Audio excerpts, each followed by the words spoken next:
नमस्कार, सुप्रभात। कैसे हैं आप लोग। आज हम कहानी करने जा रहे हैं लीलाधर मंडलोई द्वारा रचित ततारा वामीरो। लीलाधर मंडलोई मूलतः कवि थे, लेकिन उन्होंने अंडमान निकोबार पर गद्य लिखा जो समाज शास्त्र के लिए बहुत ही महत्वपूर्ण रहा। समाज शास्त्रियों ने इसे आधार बनाकर अपना अध्ययन किया। जो सभ्यता जितनी पुरानी होती है उसकी उतने ही किस्से और कहानियाँ होते हैं। ये किस्से और कहानियाँ हमें सभ्यता के बारे में तो बताते ही हैं, साथ में बताते हैं कि हम इन लोगों ने कभी कोई गलतियाँ की हों तो उनसे हम क्या सीख दे सकते हैं। तो ये किस्से कहानियाँ हमें संदेश भी देते हैं। जैसा कि मैंने आपको बताया कि ततारा वामीरो अंडमान निकोबार द्वीप समूह की एक कथा है, एक कहानी है। अंडमान निकोबार में पोर्ट ब्लेयर है। पोर्ट ब्लेयर से 100 किलोमीटर की दूरी पर लिटिल अंडमान है और लिटिल अंडमान से कुछ दूरी पर कार निकोबार द्वीप समूह है। अगर आप भारत का मानचित्र या मैप देखेंगे तो अंडमान के बाद आपको छोटे छोटे डॉट्स नजर आएंगे। वो जो छोटे छोटे द्वीप हैं वह निकोबार द्वीप समूह के नाम से जाने जाते हैं। इन द्वीप समूह से ही जुड़ी हुई हमारी कहानी है। अंडमान निकोबार के लोगों का मानना है कि एक समय ऐसा था कि ये सारे द्वीप समूह आपस में जुड़े थे और इस कहानी में हमें पता चलेगा कि ये द्वीप आपस में कैसे अलग हुए। कहानी पढ़ लेने से पहले ये जानना जरूरी है कि इस कहानी से आप क्या सीखेंगे। इस कहानी से आप सीखेंगे कि प्यार हमेशा हमें जोड़ता है और नफरत आपस में दूरियां बढ़ाती हैं। समाज में जो प्यार के लिए सब कुछ निछावर कर देते हैं, समाज उन्हें हमेशा याद रखता है। परंपरा और रूढ़ियां ये दो अलग अलग शब्द हैं। परंपराएं अगर रूढ़ियां बन जाएं तो उन्हें हमें त्याग देना चाहिए। परंपराएं होती हैं ट्रेडिशंस, कुछ ऐसे नियम, कुछ ऐसे कानून जो समाज को आगे की ओर ले जाते हैं। रूढ़ियां जो हमें आगे बढ़ने से रोकती हैं, समाज का नुकसान करती हैं। अब आप उदाहरण देती हूँ। जैसे अगर आप मानेंगे कि नारी को देवी के समान पूजना भारत की परंपरा है, पर अगर हम कहेंगे बाल विवाह या सती प्रथा ये दोनों रूढ़ियां थी जो समाज को आगे बढ़ने से रोकती, इसलिए हमने उन दोनों को तोड़ दिया। तो इस कहानी में भी कुछ परंपराएं थी जो रूढ़ियों का रूप ले रही थी। अब परंपरा क्या थी? जिस जगह की हम कहानी पढ़ने जा रहे हैं वहां की परंपरा थी कि एक गांव का व्यक्ति किसी दूसरे गांव के व्यक्ति से, महिला से या पुरुष से विवाह नहीं कर सकता था। इसके कारण इस कहानी के मुख्य पात्रों को जो जीवन में नुकसान भुगतना पड़ा, उससे यहाँ के लोगों ने सीखा और इस परंपरा को, इस रूढ़ी को तोड़कर वे लोग आगे बढ़े। इस कहानी के मुख्य पात्र ततारा है और दूसरी पात्रा है वामीरो। ठीक है, तो ये ततारा लड़के का नाम है, पासा गांव से था। वामीरो लड़की का नाम है, वो लपाती गांव से थी। अब कहानी में आगे बढ़ेंगे कि ततारा कैसा दिखता था। ततारा, जैसा कि मैंने आपको बताया, पासा गांव का था, सुंदर था, बहुत ही शक्तिशाली था, नेक व्यक्ति था, सबकी मदद के लिए तैयार रहता था। जब भी कोई उसे स्मरण करता, कोई भी किसी को दिक्कत होती, लोग उसे याद करते तो वह उनकी सहायता के लिए पहुंच जाता। पासा गांव के लोग ही नहीं, उस द्वीप के जितने भी लोग थे, दूसरे गांवों के लोग भी थे, वे उसे बहुत प्यार करते थे, बहुत उसको याद करते थे, उसे बहुत आदर देते थे। कोई भी बड़ा त्योहार होता, कोई भी कार्यक्रम होता, उसे बुलाया जाता, आमंत्रित किया जाता, इनवाइट किया जाता और पूरा आदर उसे दिया जाता था। उसका व्यक्तित्व आकर्षक था, लोगों को अपनी ओर खींचता था। स्वभाव उसका बहुत ही आत्मीय था, अपनेपन से भरा हुआ, सबसे प्यार से बात करने वाला व्यक्ति था। उसकी वेशभूषा पारंपरिक वेशभूषा होती थी, ट्रेडिशनल, जो अंडमान निकोबार के द्वीप समूह के लोगों की वेशभूषा थी। हमेशा एक लकड़ी की तलवार उसकी कमर पर लटकी रहती थी। ऐसा माना जाता था कि इस तलवार में दैवीय शक्ति थी। दैवीय शक्ति, देवताओं के द्वारा दी गई शक्तियां उसमें भरी हुई थी। दूसरा, किसी ने भी आज तक उसे उस तलवार का इस्तेमाल करते हुए नहीं देखा था। वो दूसरों के सामने तो उसका इस्तेमाल नहीं करता था, पर यह कहा जाता था कि जितने भी उसके साहसिक कार्य होते थे, साहस से भरे हुए, वह उनको इसी की सहायता से पूरा करता था। तो यह तलवार एक विलक्षण रहस्य थी। ठीक है, अब आपका प्रश्न भी होगा, ततारा वामीरो की तलवार कैसी थी, क्या उसका क्या विलक्षण रहस्य था? तो ये सारी बातें आप उसमें देखेंगे। एक दिन क्या हुआ, ततारा दिन भर के काम के बाद बहुत थक गया था। जब वो थक गया तो उसने निश्चय किया कि चलो मैं समुद्र के किनारे तक घूम आता हूँ। आप जानते हैं अंडमान निकोबार तो पूरे समुद्र से घिरा हुआ है, तो वो समुद्र के किनारे तक अपना घूमने के लिए चला गया। अब देखिए समुद्र में उस समय कैसा चित्रण कहानी में किया हुआ है, कैसे बताया हुआ है। उस समय संध्या का समय था, यानी शाम का समय था। सूर्य क्षितिज में डूब रहा था। क्षितिज क्या होता है? जहाँ पे धरती और आकाश मिल रहे होते हैं, हमें लगता है कि हम मिल रहे हैं वो, तो वहां पर वह डूब रहा था। कुल मिलाकर सूरज के छिपने का समय था। पक्षियों की आवाज क्षीण होते ही, शनय शनय क्षीण हो रही थी, यानी धीरे धीरे पक्षियों की आवाज कम होती जा रही थी। और सूर्य की जो किरणें थी वो लहरों पर पड़ रही थी, इंद्रधनुष बन रहे थे, टूट रहे थे। और जब सूर्य की किरणें पड़ती हैं पानी के ऊपर, आपको पता है कि रेनबो बन जाता है, ऐसे 7 रंग अलग अलग नजर आएंगे आपको। और क्या हो रहा था? ठंडी ठंडी हवा बह रही थी। अब ऐसे में वो टहलने लगा, धीरे धीरे धीरे धीरे चल रहा था। धीरे धीरे उसका मन शांत हुआ, थोड़ा उसकी थकान कम हुई। उसने कहा चलो समुद्र के किनारे पर बैठ जाता हूँ। तो समुद्र की जो बालू थी, बालू यानी सैंड, उसके ऊपर वो बैठ गया। वो वहाँ बैठ गया, मौसम हल्का हल्का ठंडक उसे मिलने लगी। तभी उसे एक गाने की आवाज़ सुनाई दी और वो मंत्र मुग्ध होकर पूरी तरह से उस गाने में डूबकर उस गाने को सुन रहा था। तभी समुद्र की एक लहर आई और लहर आने पर उसका ध्यान भटक गया। उसने कहा अरे, वो एकदम से खड़ा हुआ। उसने कहा ये आवाज़ कहाँ से आ रही है? चलो मैं उस दिशा की ओर जाता हूँ। और वह उस दिशा की ओर आगे बढ़ने लगा। चलता गया, थोड़ी दूर जाने पर उसने देखा कि एक लड़की खड़ी हुई है और वह यह गीत गा रही है। अब आप समझ गए होंगे ये लड़की कौन थी? ये लड़की थी वामीरो। और ये कौन सा गीत गा रही थी? एक श्रृंगार गीत गा रही थी। ये भी एक प्रश्न आता है। तो वह एक श्रृंगार गीत गा रही थी। वो भी अपने गाने में डूबी हुई थी, प्रकृति की सुंदरता देखने में डूबी हुई थी। ततारा की तरफ उसकी पीठ थी और ततारा उसको निरंतर देख रहा था, उसके गाने को सुन रहा था। उसी समय एक लहर आई। लहर आने के कारण लड़की का ध्यान भटका। जब वो भटका, वो लहर आई, पीछे की ओर हुई, तो वह अचानक से हड़बड़ा भी गई। अरे, उसने देखा पीछे कोई जना खड़ा हुआ है और चुपचाप उसका गाना सुन रहा है। एक बार तो वो थोड़ी देर के लिए उस सुंदर युवक की ओर आकर्षित भी हुई।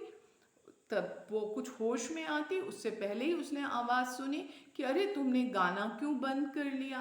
उस आवाज की ओर वो और अधिक आकर्षक हुई, पर अपने आप को संयत करके, अपने आप को संभाल कर उसने कहा, भाई तुम हो कौन और तुम मुझसे ऐसा प्रश्न क्यों पूछ रहे हो कि मेरा गाना सुन क्यों रहे हो और क्यों कह रहे हो कि मैं गाना सुनाऊं तुमको।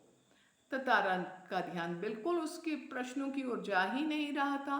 वह बार बार यही कह रहा था, तुमने गाना क्यों बंद कर दिया, तुम्हारी मीठी आवाज थी, तुम्हें गाना गाना चाहिए, मुझे ये गाना तुम फिर से गाना गाओ। तो उसको इस बात से वामेरो झुंझला गई और गुस्से, झुंझला जाना माने इरिटेट हो गई और उसने गुस्से में कहा कि भाई तुम्हारी धीटता की भी हद है, मैं तुमसे क्या पूछ रही हूँ, तुम मुझे कुछ और जवाब दे रहे हो, तुम्हें क्या गांव की परंपरा नहीं पता। अब गांव की परंपरा क्या थी, परंपरा वही थी कि ततारा पासा गांव का था, वामीरो लपाती गांव की थी, तो जरूरी नहीं था, वो बाध्य नहीं थी वामीरो को अपने प्रश्नों का जवाब, उसके प्रश्नों का जवाब देने के लिए, और उससे बात करने का भी, उस आपस में इन दोनों के बात करना भी परंपरा के विरुद्ध था। ततारा ने जब ये सुना तो उसे कुछ होश आया, वो रास्ता रोक कर खड़ा हो गया और गिड़गिड़ाने लगा। उसने माफी मांगी, उसने कहा कि मैं ऐसा कभी नहीं हुआ, मैं आज तक कभी ऐसे विचलित नहीं हुआ हूँ, कभी इस तरह का मैंने कभी व्यवहार नहीं किया है, बस तुम अपना नाम बता दो। जब बार बार वामीरो से वो नाम पूछ रहा था, उसने कहा अच्छा मेरा नाम वामीरो है, और ये नाम उसको ऐसा लगा ततारा को जैसे उसके कानों में किसी ने रस घोल दिया, उसको वो नाम बहुत ही मीठा सा अच्छा आया। वो जैसे ही वामीरो ने अपना नाम बताया, वो अपने रास्ते की ओर, अपने लपाती गांव की ओर दौड़ने लगी। ततारा ने कहा वामीरो कल फिर आओगी ना।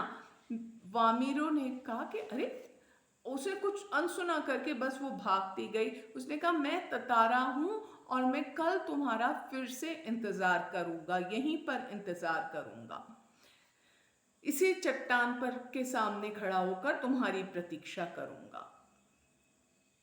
अब वामीरो ने ततारा के बारे में तो सुना था, और उसने जैसा सुना था अपनी मन में एक कल्पना, एक इमेज बनाई थी, वह वैसा ही सुंदर और बलिष्ठ था, ताकतवर था। वामीरो भागकर अपने घर, अपने गांव चली गई, ततारा अपने गांव चला गया। अब वामीरो जब अपने घर गई तो आंखों के सामने उसे बार बार ततारा का ही चेहरा आ रहा था, और बार बार उसे लग रहा था जैसे वो अपलक, निर्निमेष आपको शब्द दिया होगा बुक में, अपलक होकर बिना पलकों को झुकाए हुए, आईलैशेस को बिल्कुल झुकाए बिना वह उसका इंतजार कर रहा है, उसके आने की प्रतीक्षा कर रहा है। वो अंदर ही अंदर बहुत ही बेचैनी महसूस करने लगी, बेचैनी, रेस्टलेस होती जा रही थी।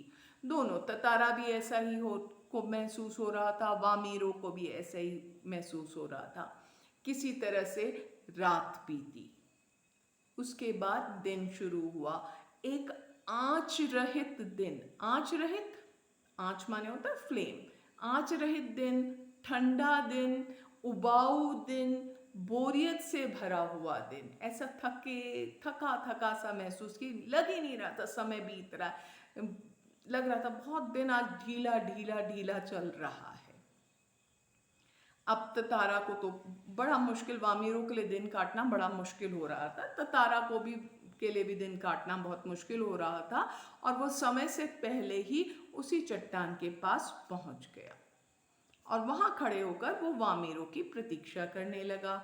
सूर्य के छिपने का भी इंतजार कर रहा था।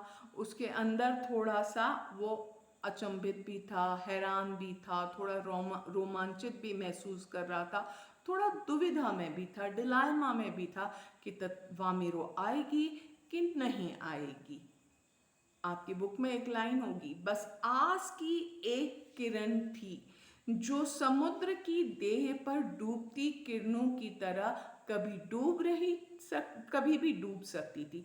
जैसे जैसे सूर्य की रोशनी कम हो रही थी, वैसे वैसे ही कहीं ना कहीं उसके मन की, ततारा के मन की भी का भी डर बढ़ता जा रहा था कि आएगी कि नहीं आएगी, आएगी कि नहीं आएगी। एक कह रहा था नहीं नहीं नहीं नहीं आ जाएगी, और कभी कह रहा था नहीं नहीं यार नहीं आएगी, क्या होगा। तो ऐसे दोनों तरह के उसके मन में भाव चल रहे थे। मन कर रहा था आ जाए आ जाए आ जाए, पर लग रहा था नहीं आई तो क्या होगा। तभी उसने देखा नारियल के पेड़ थे किनारों पे, आप जाएंगे कभी तो द्वीप के चारों ओर नारियल के पेड़ होते हैं, समुद्र के से थोड़ी दूरी पे। तो वहाँ वहाँ पर एक उन नारियल के पेड़ों के झुरमुट दिया हुआ है, एक के बाद एक नारियल के पेड़ थे। तो उनके बीच में से एक आकृति नजर आई, और वो आकृति किसकी थी, किसका चेहरा था, कौन व्यक्ति आया था वहां पे? जी, वामीरो ही सामने आई। दोनों एक दूसरे को अपलक निहारते रहे, चुपचाप मूर्तिवत एक दूसरे को, मूर्ति की तरह एक दूसरे को देखते रहे। अब रोज ततारा वहां आता, रोज वामीरो वहां आती, दोनों एक दूसरे को चुपचाप देखते रहते, आपस में ज्यादा कोई बातचीत नहीं करते थे, ऐसा कहानी में लिखा हुआ है। बस मूर्तिवत एक दूसरे को वहां पर देखते रहते थे, निहारते रहते थे, प्यार के साथ देखते रहते थे। अब क्या हुआ, कुछ युवक थे, कुछ लड़के थे, उन्होंने उनके इस मूक प्रेम को, जो खामोशी से प्रेम चल रहा था, उस मूक प्रेम को पहचान लिया। अब चारों ओर ततारा और वामीरो के बारे में बातें होने लगी, अफवाहें फैलने लगी।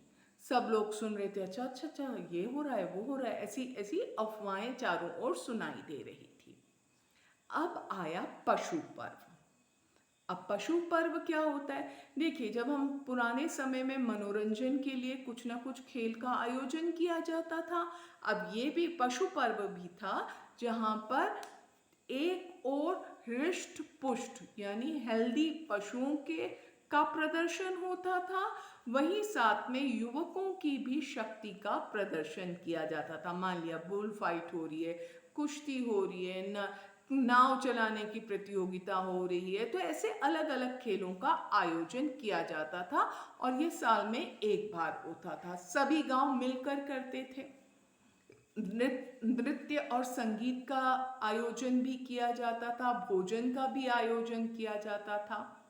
अब ततारा भी गया इस कार्यक्रम में भाग लेने के लिए, लेकिन ततारा का मन कार्यक्रम में नहीं लग रहा था। उसकी आंखें वामीरो को खोज रही थी। वामीरो कहाँ है, व्याकुलता से, पूरी बेचैनी की तरह से वह उसे वामीरो को उसकी आंखें खोज रही थी। और वामीरो जो थी वो ततारा के सामने आने से थोड़ा डर रही थी, घबरा रही थी। उसे लग रहा था कि कहीं अगर कुछ अनहोनी ना हो जाए, कुछ ऐसा ना हो जाए जो वो नहीं चाहती है। नारियल के पेड़ से तभी उसने देखा, ततारा ने देखा कि नारियल से के पेड़ के पास कोई खड़ा हुआ है।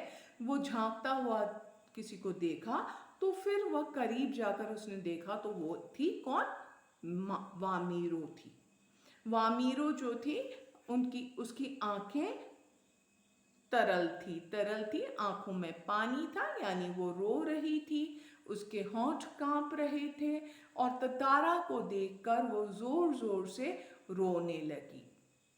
वामीरो को रोता हुआ देखकर ततारा भी विह्वल हो गया, परेशान हो गया।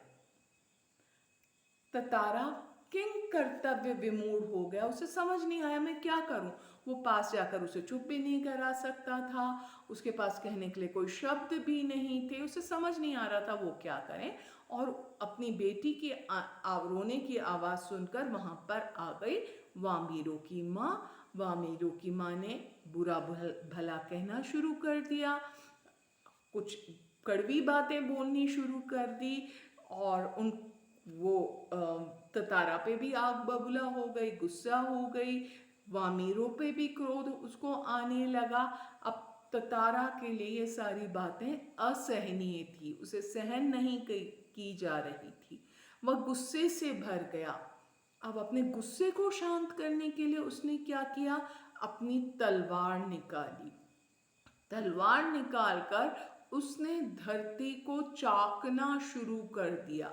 चाकना शुरू कर दिया, धरती पर तलवार घोंपी यानी धरती के अंदर डाली और धरती को काटना शुरू कर दिया। ठीक है, वो तलवार को उसके अंदर धरती के अंदर पर डालकर खींचता चला गया, खींचता चला गया। उसे गुस्सा क्यों आ रहा था? उसे गुस्सा आ रहा था कि वह वामेरों की मदद नहीं कर पा रहा है। असहाय था वो, उसे समझ नहीं आ रहा था मैं क्या करूं। उसे खींच हो रही थी, इरिटेशन हो रही थी, वो परेशान हो रहा था। इस तरह से वो धरती को चाकता गया, काटता गया और काटते काटते वह द्वीप को उसने सारे निकोबार द्वीपों को अलग कर गया। जैसे मान लिया धरती ऐसे बीच से काट रहा था, वो एक तरफ को चला गया, वामीरो एक तरफ को चली गई और वामीरो उसको उन द्वीपों के साथ बहते हुए ततारा को देखती रही। वो उसे पुकारती रही पर किसी को पता नहीं चला। ततारा तब तक खून से बिल्कुल लथपथ हो चुका था। उसका क्या हुआ कोई जानकारी नहीं। वामीरो हमेशा ततारा को याद करती रही, उसका मानसिक संतुलन बिगड़ गया था। अब जब गांव वालों ने देखा कि दो इतने अच्छे लोगों को हमारी इस प्रथा के कारण अलग होने लगा, इससे समाज का हित नहीं हुआ है, नुकसान हुआ है, तो उन्होंने अपनी इस परंपरा को बदल दिया और अब अंडमान निकोबार द्वीप समूह में कोई भी लड़का या लड़की अपने मन मर्जी से किसी दूसरे लड़के या लड़की के साथ विवाह कर सकती है या कर सकता है। तो उनकी जो एक परंपरा थी, जो रूढ़ियों में परिवर्तित हो रही थी, उस रूढ़ी को उन्होंने त्याग दिया। वे समझ गए कि हमें आपस में रहना है, आगे बढ़ना है, तो हमें प्यार से ही आगे बढ़ना चाहिए। इस पाठ बोलते बोलते मैं काफ़ी सारे प्रश्न उत्तर आपके साथ पूरे कर चुकी हूँ। किसी भी प्रश्न के साथ आपको दिक्कत नहीं होनी चाहिए। प्रश्न 1 से 5 एक अंक के प्रश्न हैं। उसके बाद ततारा की तलवार के बारे में लोगों की क्या राय थी, ये प्रश्न भी हमारा चर्चा में आ चुका है। सभी प्रश्नों को चर्चा में ले चुके हैं। आशय स्पष्ट में आप ज़रूर स्पष्ट करिएगा कि ये वाक्य कौन कह रहा था और किसने कहे थे, किस उद्देश्य, किस समय पे, किस संदर्भ को लेके ये बातें की गई हैं। एक मुश्किल प्रश्न रूढ़ी और परंपरा, वो भी मैं आपको बार बार समझाती रही हूँ। पीछे भाषा अध्ययन में जो व्याकरण दी गई है उसकी उपेक्षा नहीं करिएगा, उसको इग्नोर नहीं करिएगा, वो आप ज़रूर करिएगा, क्योंकि उसमें कई चीज़ें अर्थ के अनुसार वाक्य के भेद भी हैं, पदबंध भी हैं, उत्सर्ग प्रत्यय भी हैं। व्याकरण की दृष्टि से आपके व्याकरण भाग में ये नहीं आते हैं, लेकिन फिर भी ये महत्वपूर्ण है, अपठित में या कहीं भी आपसे पूछे जा सकते हैं, तो इसलिए इनका भी विशेष ध्यान रखिएगा। इसके बाद भी प्रश्नों को लेकर कोई दिक्कत हो तो आप मुझे मेल कर सकते हैं या मुझे व्हाट्सएप कर सकते हैं और मुझसे संपर्क कर सकते हैं। आशा है आपको पाठ समझ आ गया होगा। धन्यवाद। अपना ध्यान रखिएगा।